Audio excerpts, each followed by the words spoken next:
Teacher കണക്കല്ലേ പഠിപ്പിക്കുന്നത്, എൻ്റെ മോളുടെ സ്വഭാവത്തിന് മാർക്കിടണ്ട കേട്ടോ. സാർ സാമൂഹ്യശാസ്ത്രം പഠിപ്പിച്ചാൽ മതി, എൻ്റെ മോൻ്റെ ഭൂമിശാസ്ത്രമൊന്നും നോക്കണ്ട എന്നിങ്ങനെ അധ്യാപകരോട് ചിലപ്പോഴെങ്കിലും നാം കലഹിക്കാറില്ലേ?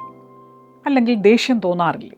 പാഠപുസ്തകം മാത്രം പഠിപ്പിക്കുന്ന ഉദ്യോഗസ്ഥരാണോ അധ്യാപകർ? നമ്മുടെ വീട്ടിലുള്ള ഒരു കുഞ്ഞിനെ ഒരു ഇരിപ്പിടത്തിൽ ഇരുത്തി ഒരു കാര്യം എത്ര സമയം ചെയ്യിപ്പിക്കാൻ പറ്റും? 5 മിനിറ്റ് കഴിയുമ്പോൾ തന്നെ അവർ അസ്വസ്ഥരാകും അല്ലേ? എന്നാൽ 5 മണിക്കൂറിലധികമാണ് നമ്മുടെ ഒരു കുഞ്ഞ് വിദ്യാലയത്തിൽ ചെലവഴിക്കുന്നത്. അത്രയും സമയം അവരെ സുരക്ഷിതരായി പരിപാലിക്കുന്ന അധ്യാപകരുടെ സേവനങ്ങൾ നാം കണ്ടില്ലെന്ന് നടിക്കുന്നത് ശരിയല്ല.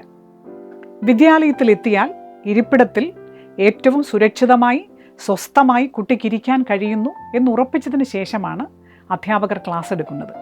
മുഖം നോക്കി മനോഭാവങ്ങൾ മനസ്സിലാക്കി വൈഷമ്യങ്ങൾ പരിഹരിച്ചാണ് അധ്യാപകർ അവരുടെ അധ്യാപന പ്രക്രിയ മുമ്പോട്ട് കൊണ്ടുപോകുന്നത്. ക്ലാസ്സിൽ ഒരു കുട്ടി ശ്രദ്ധിക്കാതിരുന്നാൽ ആ കുട്ടിയെ അവഗണിക്കാൻ വളരെ എളുപ്പമാണ്. എന്നാൽ ഇവിടെ ശ്രദ്ധിക്കൂ എന്ന് നിരന്തരമായി പറഞ്ഞ് ആ കുട്ടിയെ കൂടി ചേർത്ത് നിർത്തിയാണ് അധ്യാപകർ മുമ്പോട്ട് പോകാറുള്ളത്. പഠനത്തിൽ മാർക്ക് കുറയുമ്പോൾ മാർക്ക് കൂടുതൽ വാങ്ങുന്നതിനായി, പഠന നിലവാരം മെച്ചപ്പെടുത്തുന്നതിനായി ഏതെല്ലാം സഹായങ്ങളും നിർദ്ദേശങ്ങളുമാണ് അധ്യാപകർ നൽകാറുള്ളത്? കുട്ടികൾ തമ്മിൽ കലഹിക്കുന്നത് ശ്രദ്ധയിൽപ്പെട്ടാൽ എത്ര വേഗം അധ്യാപകർ അതിൽ ഇടപെടുകയും അവരുടെ സൗഹാർദ്ദത്തിലേക്ക് അവരെ ഒരുമിപ്പിക്കാനായിട്ട് അധ്യാപകർ ശ്രമിക്കുകയും ചെയ്യാറുണ്ട്. ഒരു കുട്ടി ഏതാനും ദിവസം ക്ലാസ്സിൽ വരാതിരുന്നാൽ എത്ര പെട്ടെന്നാണ് അന്വേഷണവുമായി അധ്യാപകർ എത്താറുള്ളത്. ഉച്ചഭക്ഷണം കഴിക്കുമ്പോൾ അധ്യാപകരുടെ ശ്രദ്ധ അവരുടെ പൊതിച്ചോറിലാണ് എന്ന് കരുതരുത്. ഓരോ കുട്ടിയും ഭക്ഷണം കഴിച്ചോ, ഭക്ഷണം പാഴാക്കുന്നുണ്ടോ, വെള്ളം കുടിക്കുന്നുണ്ടോ, ഇവയെല്ലാം അധ്യാപകർ ശ്രദ്ധിക്കാറുണ്ട്. ഇങ്ങനെയുള്ള അധ്യാപകരെക്കുറിച്ച് ഏതെങ്കിലും കുട്ടികൾ കുറ്റങ്ങൾ വന്ന് വീട്ടിൽ പറയുമ്പോൾ അതിനോട് ചേർന്നിരുന്ന് അതിനെ പർവ്വതീകരിച്ചാൽ കുട്ടികൾക്ക് ആ അധ്യാപകരോടുള്ള അകൽച്ച വർദ്ധിക്കുകയും അത് സാവധാനം ആ അധ്യാപകർ പഠിപ്പിക്കുന്ന വിഷയത്തോടുള്ള അകൽച്ചയായി മാറുകയും ചെയ്യും.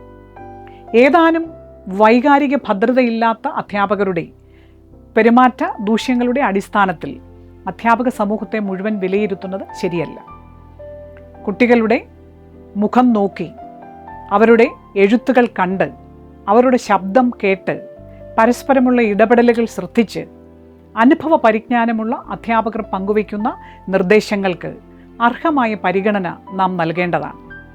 അങ്ങനെ ആവശ്യമായ തിരുത്തലുകളും പ്രോത്സാഹനങ്ങളും നൽകി കുട്ടികളോടൊപ്പം നിൽക്കുമ്പോഴാണ് അവർ വൈജ്ഞാനികമായും വൈകാരികമായും പക്വതയിലേക്ക് എത്തുന്നത്. അങ്ങനെയാകുമ്പോൾ കുട്ടികൾക്ക് ക്ലാസ് മുറികൾ വളരെ സന്തോഷം നൽകുന്ന ഇടങ്ങളായി മാറും. അധ്യാപകരെ അവർ ഇഷ്ടപ്പെടുന്ന വ്യക്തികളായി മാറും. അങ്ങനെയാണ് വിദ്യാലയങ്ങൾ സമാധാനത്തിൻ്റെ ഇടങ്ങളായി, സഹകരണത്തിൻ്റെ ഇടങ്ങളായി മാറുന്നത്. അതുകൊണ്ട് തന്നെ അധ്യാപകരെ നാം ശത്രുക്കളായി കാണരുത്. അവർ നമ്മുടെ മിത്രങ്ങളാണ്, കുട്ടികളുടെയും മിത്രങ്ങളാണ് എന്നുറപ്പാക്കുക.